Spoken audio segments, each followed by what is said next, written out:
2000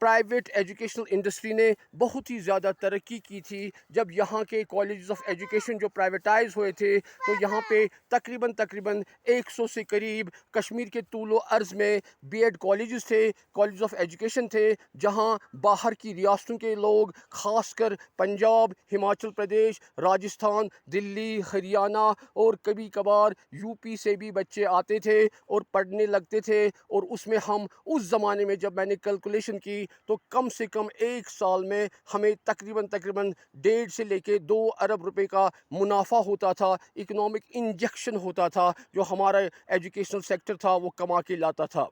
اور بہت سارے یہاں کے یوتھ جو پڑھے لکھے تھے اس زمانے میں اور بیکار تھے، ان ایمپلائڈ تھے، گورنمنٹ کا کوئی جاب نہیں تھا، تو ان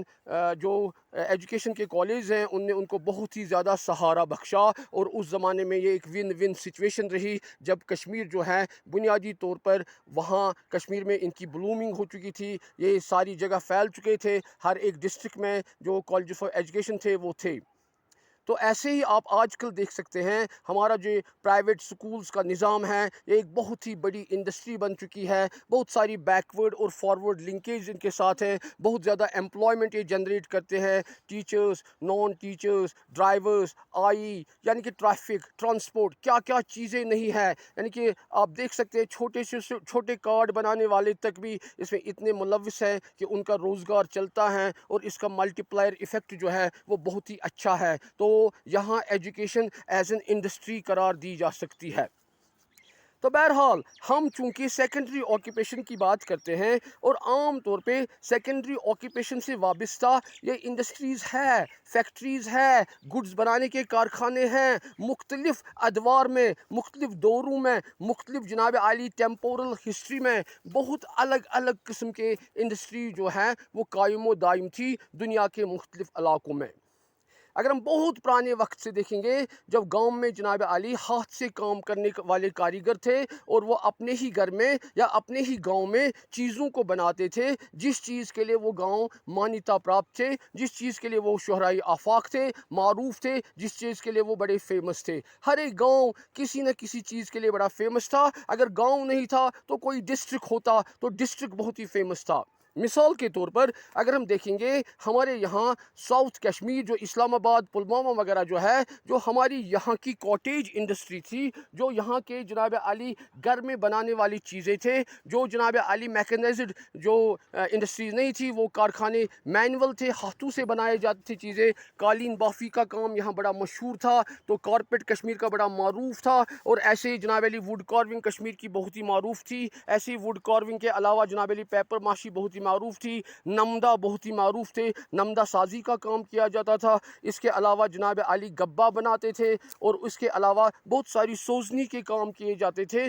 جو پشمینہ شالوں پہ کیا جاتا تھا۔ تو بہت سارے مختلف گاؤں ابھی بھی ان چیزوں میں ملوث ہے، جہاں آدمی اپنے گھر میں بیٹھ کے اپنے عیال کے ساتھ، یا ایک گاؤں میں ایک کارخانہ لگتا ہے جس کارخانے میں ساری چیزیں بنائی جاتی ہے۔ تو ایسے کارخانے جو گاؤں میں ہی ہوں گے، گھروں میں ہی ہوں گے، تو ایسے کارخانوں کو، ایسی انڈسٹریز کو کاٹیج انڈسٹریز کہا جاتا تھا۔ اور انڈسٹریل ریولوشن سے پہلے جو صنعتی انقلاب آ گیا، جس کی بنیادی طور پر انگلینڈ میں 18ویں صدی کے آخری 50 سال میں ہو گئی، یعنی کہ 1750 سے آنورڈ جو ہے انگلینڈ اس کا مرکز رہا، انگلینڈ میں اس کی شروعات ہوئی، انگلینڈ نے اس کی پہل کی، انگلینڈ سے ہی انڈسٹریل ریولوشن ہو گئی، کیونکہ انگلینڈ میں 2-4 چیزیں ایسی تھی جو بینیفٹ انگلینڈ کو تھا، 2-4 چیزوں کا وہ دنیا کے کسی ملک کے پاس نہیں تھا۔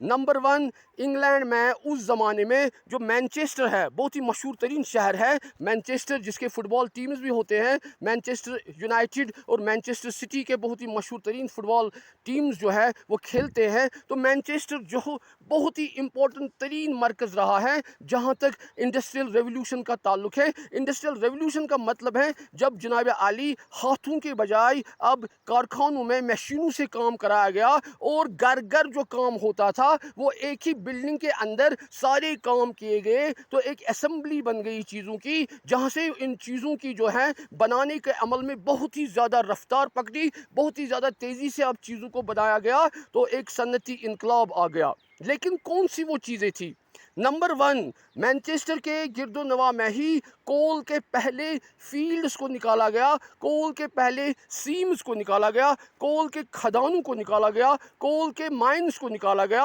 اور وہاں سے کول کی جو ہے ایکسپلائٹیشن سٹارٹ ہو گئی۔ تو انسان نے سب سے پہلے کول کو نکالنا تقریباً مینچسٹر سے ہی سیکھا، جس کا مطلب ہے وہ کول جو 22.5 کروڑ سے لے کے 25 کروڑ سال تک انتظار میں تھا، منتظر تھا کہ کب مجھے نکالا جائے گا، اس کے بعد کب اس کو استعمال میں لایا جائے گا۔ یہ قدرت کا ایک انتہائی نہایت ہی زبردست پلان ہے، انتہائی زبردست پلان چھ خدائے سن۔ سہ چھ پننس بینکس مز تتھ کن پونسہ بران کہ کروڑ بدی وری گژھت چھ تمیک تیوتاہ زیادہ فائدہ یوان کہ تمس یوان لچھ بدی تو کروڑ بدی گۄڈٕ چھ انسانس نفع بخشان۔